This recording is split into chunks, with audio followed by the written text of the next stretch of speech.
اس واقعے کو 2 مہینے گزر گئے تھے۔ وہ ایسے ہو گئے تھے جیسے کوئی زندہ لاش 3 وقت کا کھانا کمرے میں مل جاتا، جس نے وہ زہر مار کر قالیتی کمرے سے نکلنا چھوڑ چکی تھی۔ انور 2 ہفتے پوچھ رہا تھا۔ اسے لگا کہ اورحان اسے چھوٹو کے قتل کے لیے معاف نہیں کرے گا، بلکہ یہ بدلہ ضرور لے گا، پر اس کی طرف سے مکمل خاموشی محسوس کرتے وہ واپس لوٹ آیا۔ وہ سر گھٹنوں میں دیے پر بیٹھی تھی جب کمرے کے دروازہ کھلنے کی آواز اس کے کان میں پڑی، پر وہ سر اٹھائے بغیر یوں ہی پڑی رہی۔ یہ لڑکی جمعہ کو تیرا نکاح ہے، فائق چودھری سے اپنا دماغ سیٹ کر لے، تب تک ہفتہ ہے تیرے پاس ابھی۔ انور چودھری نے جیسے اس کے کان میں سور پھونکی تھی، وہ ایک جھٹکے سے سر اٹھا کہ کیوں ایک آوارہ اور بغیرت لڑکی سے اپنے اکلوتے بیٹی کی شادی کروا کر اس کی زندگی اندھیر کرنا چاہتے ہیں۔ اس نے طنزیہ لہجے میں پوچھا۔ اس کے لیے یہی الفاظ استعمال کیے تھے انور چودھری نے وہ بھی کئی بار۔ بکواس کرے گی میرے سامنے زبان چلائے گی، جیسا کہا ہے ویسا کر چپ کر کے، ورنہ زبان ادھیڑ کر رکھ دوں گا۔ اس کے بعد مٹھی میں جگڑتے وہ کرایا، اپنا مقصد بھی بتا دے پھر، کیوں کہ بغیر کسی مقصد کے تو آپ کوئی کام نہیں کرتے۔ سار سے اٹھی تکلیف برداشت کرتے ہوئے سوال لگا تو انور چودھری ہنکارا بڑھ کر رہ گیا۔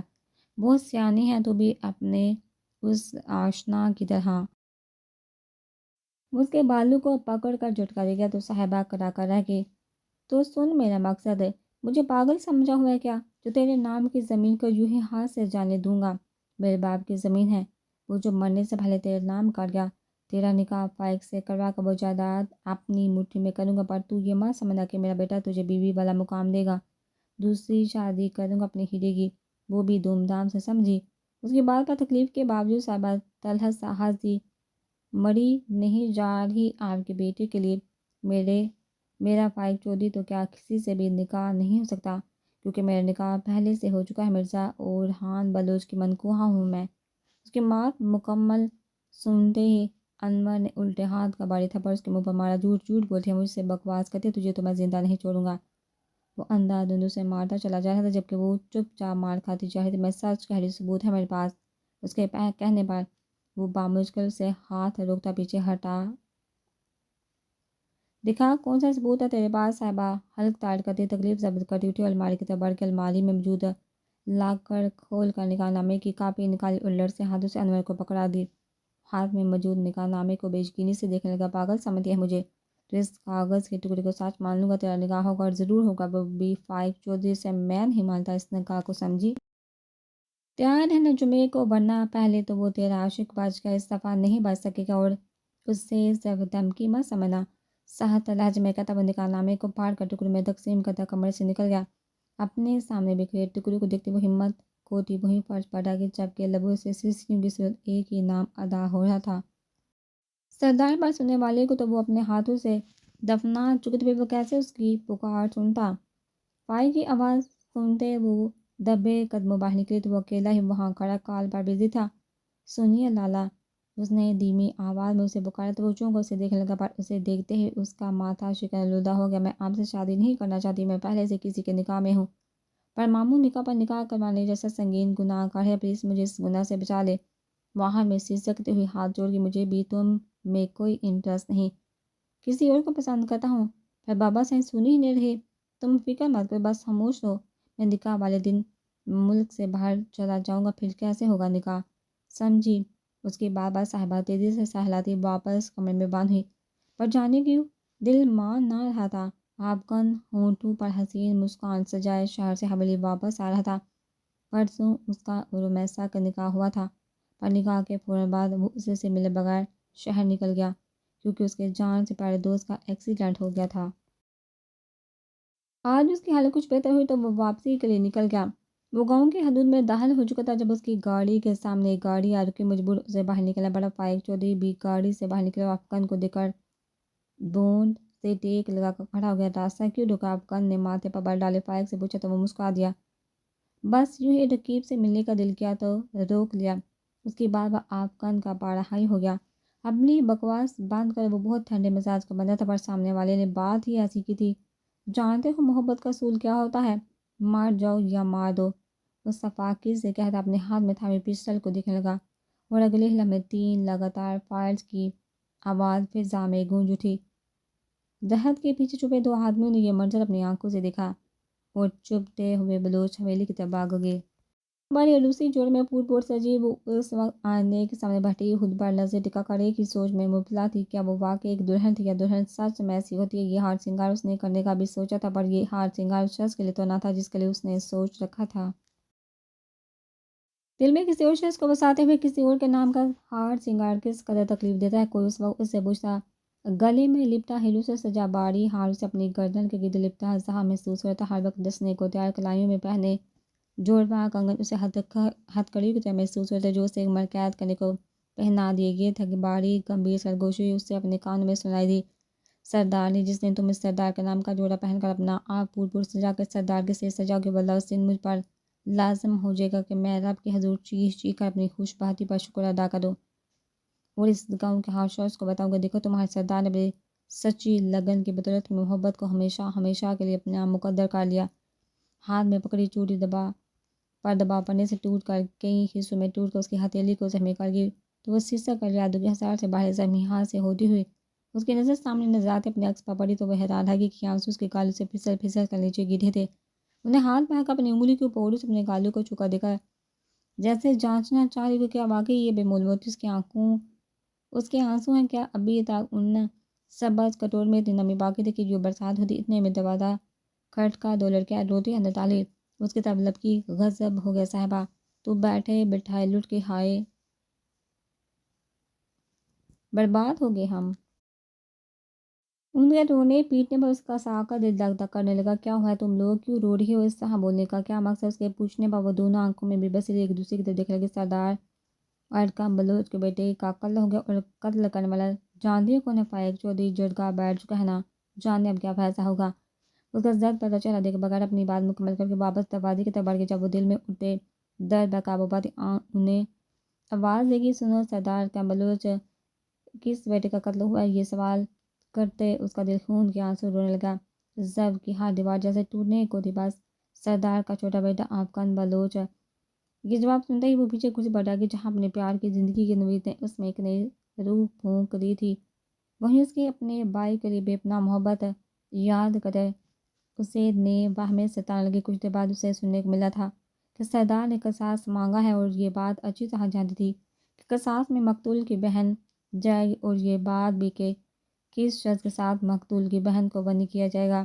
اس نے ضبط کرتے اپنی آنکھیں مرچ کا کھولی تو سامنے ہی فائق چودھری کی بہن علینا چودھری روتی بلکتی بیان کر رہی تھی. صاحبہ چودھری کو اپنی قسمت پر روتی بلکتی علینا چودھری کی قسمت پر بے پناہ رشک آیا تھا جو اس شخص کا نصیب بننے جا رہی تھی جو صاحبہ چودھری کی تہجد میں مانگے گی اولین دعا. وہ شخص جو کبھی صاحبہ چودھری پر جان مارتا تھا چیختی چلاتی علینا کو جب جرگے کے لیے لے جایا گیا تو صاحبہ پر تھائی نظر سے یہ منظر دیکھتی ایک دم چیخ چیخ کر رونے لگی. قسمت کی دیوی نے اداس نظروں سے اس حسن کی ملکہ کو دیکھا تھا جو اپنا سب کچھ ہار بیٹھی تھی. یہ بلوچستان کے گاؤں ہردار کے ایک بڑے میدان کا منظر تھا جہاں برگد کے قدیم اور کالدار درخت کے نیچے اس وقت چودھریوں اور بلوچیوں کے درمیان ہونے والی گمبھیر تنازع پر پنچایت بیٹھی ہوئی تھی. درخت کے عین نیچے بچھے مرکزی تخت پر پنچایت کے معزز سربراہ مولانا عبدالحق صاحب جو کہ ایک مولانا بھی تھے سفید کڑکڑاتے شلوار قمیض میں ملبوس ٹانگ پر ٹانگ دھرے دھیرے چہرے پر انتہائی سنجیدہ تاثر سجائے بیٹھے تھے. ان کے ساتھ ہی گاؤں کے دو اور معزز اور معمر افراد براجمان تھے. ان کی دائیں جانب بلوچ جبکہ بائیں جانب چودھری خاندان موجود تھا. چودھریوں کے چہرے پر حراست خوف واز صاف و واضح تھے جبکہ بلوچیوں کے چہرے ضبط سے سرخ پڑ رہے تھے. مولانا عبدالحق نے گلا کھنگارتے بات کا آغاز کیا. جیسا کہ صاف و واضح کہ چودھری انور کے بیٹے چودھری فائق نے سردار ارکم بلوچ کے چھوٹے بیٹے مرزا ارکم بلوچ کو اپنی بندوق سے 3 گولیاں ماری جن میں سے 2 اس کے سینے میں جبکہ ایک اس کے دماغ میں بے بسی اور وہ موقع پر ہی جان کی بازی ہار گیا. وہاں موجود 2 گواہوں کی گواہی کے بعد چودھری فائق نے خود بھی تسلیم کیا کہ اس نے ہی یہ قتل کیا. یہ پنچایت مرزا ارکم بلوچ کے اہل خانہ کو اجازت دیتی ہے کہ وہ قصاص طلب کرے. پنچایت کا فیصلہ سنتے چودھریوں کے رنگ اڑے تھے. میں اپنے بیٹے کے گناہ کے بدلے میں ساری زمین بلوچیوں کے نام کر دینے کو تیار ہے. چودھری انور کی بات سنتے سردار ارکم بلوچ کا بڑا بیٹا مرزا ورحان بلوچ ایک جھٹکے سے اپنی جگہ سے اٹھا تھا. کالا لباس جو کہ شکن آلود ہو چکا تھا پر پھر بھی اس شاندار شخص کے ایک مضبوط توانا وجود پر خوب جاجا سنہری آنکھیں لال رنگ ہو رہی تھی. کمان سے ابرو ماتھے کے درمیان میں بننے والی لکیر سے جڑے تھے. جبڑے بینچے ہوئے تھے جبکہ چہرہ ضبط سے سرخ پڑ رہا تھا. ہونٹ آپس میں پیوست سے دونوں ہاتھوں کی مٹھیاں بیندھتے، سرخ سفید ہاتھ پر نیلی رگیں تان گئے تھے۔ سردار ارکم نے اس کے بازو پر ہاتھ رکھا اور آنکھ کے اشارے سے اسے تحمل سے کام لینے کا اشارہ کیا۔ میری جان سے عزیز بھائی قتل ہوا، مرزا افغان بلوچ کا بھائی اور بلوچ قبیلے کے ہونے والے سردار کی حیثیت سے جرگے کے مطابق مجھے پورا حق حاصل کہ اپنی مرضی کے مطابق مانگ کر سکوں۔ میرا مطالبہ یہ ہے کہ پنچایت میں موجود ہر شخص سانس لے کر اس کی بات سن رہا تھا۔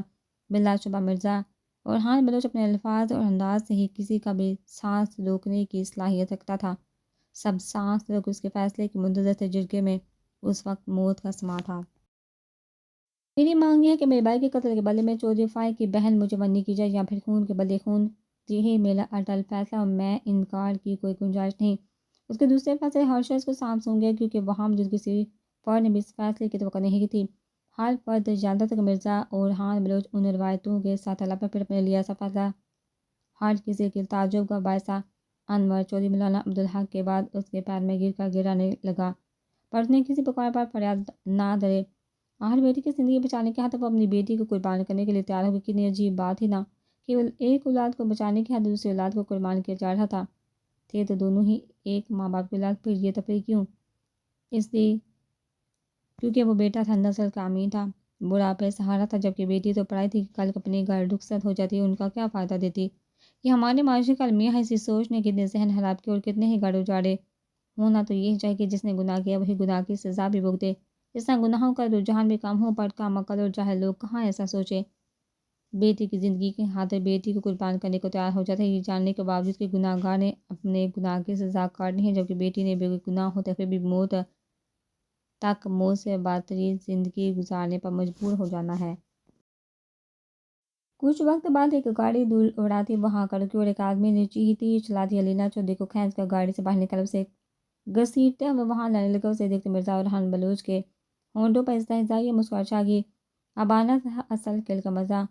وہ کورٹ سے ہو کر ابھیا تھا، وہ رومی کی کسٹڈی کے لیے بھاگا پھر رہا تھا، وکیلوں سے مل رہا تھا، پر سب کا یہی کہنا تھا کہ جب نکاح ہو چکا ہے تو وہ لڑکی کے ساتھ زبردستی نہیں کر سکتے، واپسی کے لیے نہ ہی اس کے شوہر کو مجبور کر سکتے۔ وہ تھکا حالا صبح کا گیا، اب شام کو واپس آیا تھا۔ وہ جیسے لاؤنج میں داخل سے ذوحان اداس چہرہ لیے صوفے پر بیٹھی دکھائی دی۔ وہ اسے اگنور کرتا سامنے والے صوفے پر ڈال گیا۔ اس کے چہرے سے تھکاوٹ صاف صاف نظر آتی اور یوں ہی لیٹے آنکھیں بند کر گیا۔ پانی پی لے، ذوحان کی آواز پر اس نے آنکھیں کھولی تو سامنے وہ ہاتھوں میں پانی کا گلاس لیے کھڑی تھی۔ اسے ایک نظر دے کر وہ واپس آنکھیں بند کر ذوحان کنفیوز سی لب چبانے لگی۔ سنی اس نے ہمت کرتے پھر سے پکارا تو وہ آنکھیں کھولتا اسے ہونہار گوڑی سے نواز گیا۔ اس کے یوں گھورنے پر وہ سٹپٹا کر پانی کا گلاس آگے کر گئی۔ یہ پانی پی لے، اس نے گلاس اس کی طرف بڑھاتے منمناتی آواز میں کہا، تو وہ گہری نظروں سے اسے دیکھنے لگا، جس پر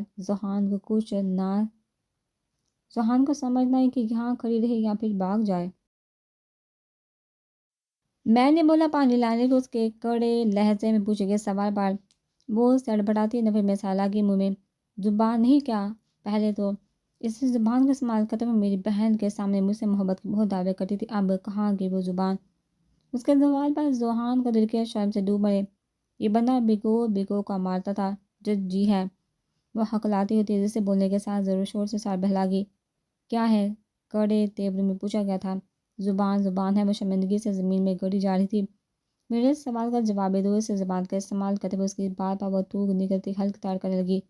وہ اب صبح کے گئے آپ آئے ہیں نا، تو میں نے سوچا تھا کہ ہوں گے، اس لیے پانی لے آئی۔ اس کے ساتھ وہ گلاس پھر سے اس کے آگے کر گئے، البتہ نظریں اب جھکی ہوئی تھی۔ اچھا کیا جو میری تھکاوٹ کا سوچا، کیونکہ شادی کے بعد میری ساری تھکاوٹیں تمہیں ہی تو اتارنی ہیں۔ اس کے لہجے کی بے باکی پر ذوحان کے گال سجا پڑ گئے، جبکہ ہاتھ بھی کانپ اٹھے، جس پر وہ گلاس پر اپنی گرفت سیٹ کر گئی۔ میں یہ واپس لے جاؤں؟ اس کے یوں معصومیت سے پوچھنے پر شفان اشش کر اٹھا۔ خدمت والی سروس تو بہت بری ہے، ٹرائل پر ہی خدمت کا سارا جنون ہوا ہو گیا کہ اس کے بعد پر وہ بے بسی سے نفی میں سہلا کہ آپ کو میں کب سے کہہ رہی ہوں کہ پی لے، پر آپ نہیں پی رہے، اس لیے میں نے واپس لے جانے کا پوچھا۔ اس کی بات پر وہ ایک دم سیدھا ہو کر بیٹھے تو ذوحان بے سہاتا دو قدم پیچھے ہوئی۔ شفان نے ناگواری سے اس کی یہ حرکت دیکھ کے میری خدمت کرنا چاہتی اور رائٹ اس کے سوال پر مرتے کیا نہ کرتے کہ مصدق وہ اسباب میں سہلا کی زبان کا استعمال، اس کی تنبیہ پر وہ ہڑبڑا کے جی کرنا چاہتی اس کی بات پر وہ سہلا گیا۔ تو بلاؤ پھر مجھے پانی۔ اس کے حکم پر ذوحان ہونک بندی سے دیکھنے لگی اور یہ سمجھنے کی کوشش کرنے لگی آیا اس نے وہی کہا ہے کیا جوس نے سنا ہے زبان کو زنگ لگے ہے کیا؟ سمجھ نہیں آئی میں نے کیا کہا۔ اس کی کرہت آواز پر زحا نے بے یقینی سے اسے دیکھنے لگی۔ بھلا میں کیسے اس کی بار بار شفان طنزیہ ہنس دیا۔ میں نے کہا یہ شوق تھا کیا بس؟ یہ نہیں جانتی کہ محبت نبھانے کے بھی کچھ آداب ہوتے ہیں۔ اس پر طنز کرنے کے ساتھ ہی بلاہٹ وہ اس کے ہاتھ سے گلاس پکڑ اس کے باری مضبوط ہاتھ کی انگلیاں سہان کی نازک انگلیوں سے ٹکرائی تو اس کے جسم میں پھڑپھڑی سی دوڑ گئی۔ وہ اس پر نظر جمائے گونڈ کو پانی حلق میں اتارنے لگا جبکہ اس کے مستقل ٹکی ٹکی باندھنے پر دیکھنے پر وہ رونے والی ہو گئی تھی۔ اللہ تیرا شکر کہ جان بخشی گئی میرے آئندہ میرے باپ کی توبہ اگر مجھے ایسا ہمدردی کا کیڑا کاٹا۔ انہوں نے اسے گلاس واپس پکڑا تو وہ دل میں شکر ادا کرنے کے بعد آواز دل کی بجائے منہ سے نکل گئی تھی جس پر وہ اسے صد گور سے نواز گیا۔ اسے یوں خود کو دیکھتے پا کر سبحان کو احساس ہوا کہ وہ کیا بلنڈر کر چکے۔ بس یہ بات سمجھ آنے کے دیے تھے آنسو ٹپ ٹپ آنکھوں سے بہتے گالوں پر پھسل گئے۔ اب رو کیوں رہی ایک تو اس لڑکی کی حرکتیں اور باتیں اوپر سے اس کے رونے پر وہ مزید چڑ گیا۔ سوری میں ایسا بولنا نہیں چاہتی تھی پر آپ جانتے ہیں نا کہ زبان میں کوئی ہڈی نہیں ہوتی اس سے بے وجہ بھی پھسل سکتی ہے۔ بس میری بھی یوں ہی خود بخود پھسل گئی ورنہ میں ایسا بالکل بھی نہیں کہنا چاہتی تھی بلکہ میں ایسا کہہ ہی نہیں سکتی۔ وہ روتی مسلسل نفی مثالات اپنی صفائی پیش کرتے سامنے والی کی سانسیں پل بڑھ کر لیے دو گئی تھی۔ لیمن کلر کا سوٹ پہنے آنکھیں بھیگی آنکھوں سرخ گلابی پڑتے گالوں اور لڑسے لبوں کے ساتھ مسلسل بہت ہی پل بڑھ کر اس کے اعصابوں پر باری پڑ رہی تھی۔ استغفر اللہ۔ ہی لمحے شفان سرجٹک اس کا احساس کو ختم کرنے کی کوشش کرنے لگا۔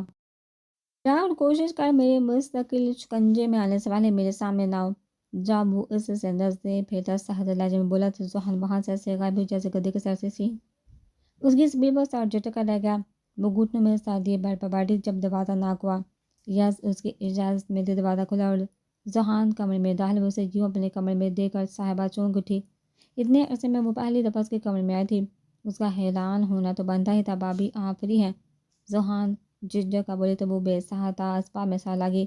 میں بہت بور ہوتی اکیلی تو سوچا آپ سے پوچھ لوں اگر آپ فری ہیں تو ہم پچھلے باغ میں چلتے ہیں باتیں کریں گے ساتھ کھائیں پیئیں گے کیا خیال ہے آپ کا؟ اپنی بات مکمل کرتی رک کر صاحبہ کو دیکھنے لگی جو اس کی بات سنتے ایک منٹ کے لیے کچھ سوچنے لگی پھر مسکراتے ہوئے سر ہلا کہ ہاں ٹھیک ہے چلتے ہیں۔ موسم بھی بہت پیارا ہو رہا ہے۔ وہ بیڈ سے اتر کر جوتا پہنتے دوپٹہ صحیح طرح سینے پر پھیلاتے اس کے ہمراہ کمرے سے نکلا جبکہ زحان کی خوشی دیکھنے لائق تھی۔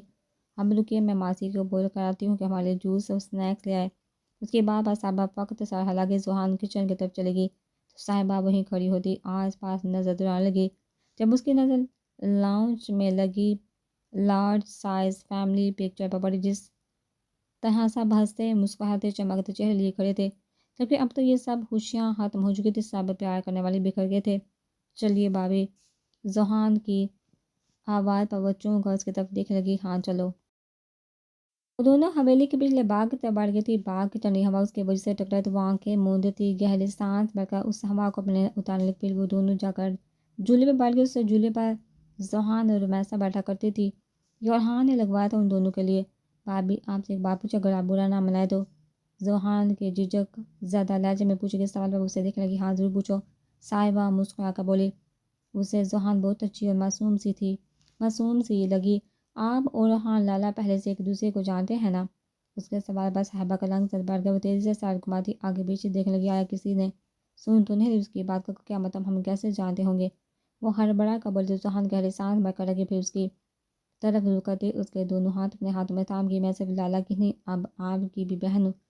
آپ مجھ پر یقین کر سکتے میں بہت اچھی ہمراز ثابت ہوں گی۔ ہر انسان کو کسی ایسے سہارے کی ضرورت ضرور ہوتی ہے جس سے وہ اپنا ہر غم بانٹ کر خود کو ہلکا پھلکا کر سکے۔ اس کی باتوں پر وہ لمبی سانس کہتی آنکھیں بند کر کہ تم کیسے جانتی ہو کہ نکاح سے پہلے ہم ایک دوسرے کو جانتے تھے؟ سوال پر زحان مسکرا کر اسے دیکھنے لگی۔ کیونکہ میں مان ہی نہیں سکتی کہ لالا کسی کو زبردستی اپنی زندگی میں داخل ہونے دے۔ انہوں نے فائق چودھری کی بہن کو چھوڑ کر آپ کی ڈیمانڈ کی۔ خود یہ بات کیا ظاہر کرتی ہیں پچھلے چند سالوں سے ان کے ہونٹوں پر بے وجہ رہنے والی مسکراہٹ بھی یوں ہی نہیں ہو سکتی۔ پر یہ مسکراہٹ آپ کا لالا کے نکاح سے پہلے اچانک ختم ہو گئی جب چھوٹو کا قتل ہوا۔ لالا اس کے بعد پوری طرح بدل گئے۔ وہ بات کرتے خود بھی ماضی میں پہنچ گئی تھی۔ ایک دم سے شدت سے آپ کا رومی کی یاد آئی۔ رومی سے تو وہ زندگی میں کبھی نہ کبھی کہیں نہ کہیں مل ہی سکتی تھی پر افغان کے ملنے کا تو ہر راہ ہی بند ہو چکا تھا۔ ہاں ہم پہلے سے ایک دوسرے کو جانتے بلکہ پسند کرتے تھے، 3 سال سے اوپر وقت ہو گیا، ہم میرے ساتھ بہت محبت کرتے تھے ایک دوسرے سے، پر میری ایک غلطی اور بزدلی نے اس محبت کو نفرت میں بدل دیا۔ مجھے اب بھی سردار سے بہت محبت ہے، اتنی محبت کہ ان کے ہاتھ اوف کیے بغیر خوشی خوشی اپنی جان بھی دے سکتی ہوں، پر وہ مجھ سے صرف اور صرف نفرت کرتا ہے، شدید نفرت۔ اس کی آنکھیں بھیگی، کس قدر ظلم کیا تھا اس نے خود پر، جو اس قدر چاہنے والے کو اسے نفرت کرنے پر مجبور کر دیا۔ کیا ہوتا اگر وہ مشکل وقت میں ہمت سے کام لیتی اور اورحان پر یقین رکھتی، پر یہ بات اس کی زندگی کی حسرت بن کر رہ گئی تھی۔ ابھی میں نہیں جانتی آپ نے کیا غلطی کی جو لالا آپ سے اس قدر دور ہو گیا، پر اتنا ضرور کہنا چاہوں کہ غلطیاں سب سے ہوتی ہیں، آپ سے بھی ہوئی ہوگی، اور جو غلطی کو اسے دہاڑ کر پہل کر لے، انا کو مار کر وہ انسان رشتہ بچا لیتا ہے۔ اب یہ آپ پر ڈیپینڈ کرتا ہے کہ آپ کو اپنا رشتہ کس طرح بچانا ہے۔ سوہان کی باتیں سیدھے اس کے دل کو جا کر لگ رہی تھی۔ اس سے پہلے وہ کو جواب دیتی، سکینہ وہاں صاحبہ بی بی آپ کو بڑے سردار بلا رہے ہیں کمرے میں، مجھ سے اورحان کا پیغام دیتی بولی تو صاحبہ کچھ سوچتی سر ہلا گئی۔ اس کو اب اپنا رشتہ بچانا تھا، وہ وہاں سے اٹھی اپنے کمرے کی طرف بڑھ گئی۔